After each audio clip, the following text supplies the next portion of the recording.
नमस्कार मित्रांनो, मी बनवायला जात आहे व्हेज पुलाव. व्हेज पुलावसाठी कांदे वगैरे मिरच्या वगैरे घेतलेले आहेत. त्याचसोबत सोयावडी घेतलेली आहे, तेल वगैरे घेतलो. आता मी चालू करण्यास सुरुवात करतो. मित्र तेल टाकून घेऊयात.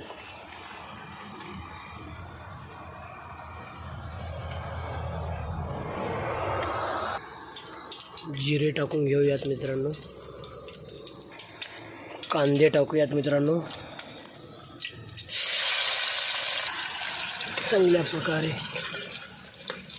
कांद्याचा कलर येत आहे मित्रांनो. त्याचबरोबर आता आपण मिरची पण टाकून घेऊया.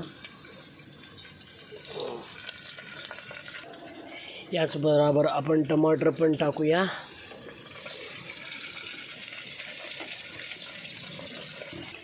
आपण सगळ्या प्रकारचे मसाले इथे घेतले आहोत.